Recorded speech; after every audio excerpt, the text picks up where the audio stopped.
Hey everyone, just getting through some of these TA requests, and so looking at Tesla, just looking at it on the monthly because stocks that have been around as long as Tesla have, they have pretty good monthly structure. And um, looking at this, it's been through one very long accumulation phase, way back here from sort of 2013 to 2019, and then it's had its big markup phase, and then they've gone through the distribution, and most of this actually, this entire thing in here is actually kind of distribution, which means it's probably due for quite a big markup phase when it goes next. So we sort of had this first trend that came along here, and then we got our series of trends through here,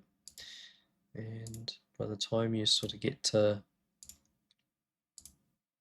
5 of these, which is roughly there, and probably got some kind of interior break, which we did there. So we've gone through about 5 trends here.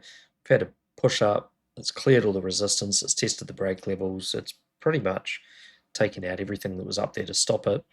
It's come back down for a retest, and now we're creating a parallel channel, and this channel could see this go quite high. So um, it's sort of at a relatively critical place now, whereas where it needs to close the month over some of these levels. So if it was to close over the high 300s or this 414 level, and I wouldn't have too much faith. Just it is very hard to get exact levels in stocks because doji candles can mean one thing or another, and you've got displacements between opens and closes, meaning it is like, is the level 400, is the level 405? It is very hard to get exact levels, but what this is sort of showing is that this is a critical area. If we get over this critical area and close and open a new month, then we can target the upper trend resistance.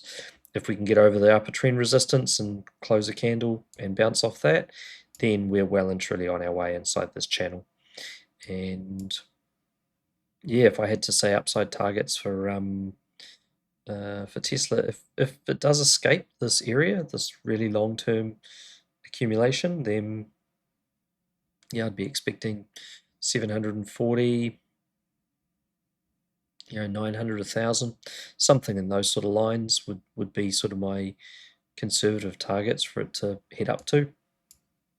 I don't know what time it'll take to get there, but structurally, once it leaves this area, that's realistically the next sort of resistances that pop in.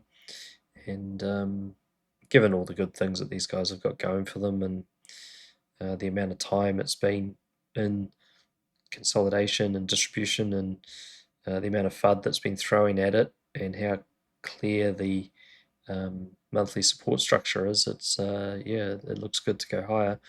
Um, I would just be suggesting that you wait to see how these close. You could look to take some small positions for long term, not money you need to pull out immediately, but you could take some long term positions if it hard closes these areas, and of course just keep on buying the trend. If it returns to the trend, just keep DCAing in, and particularly this trend that's running through here, this range trend.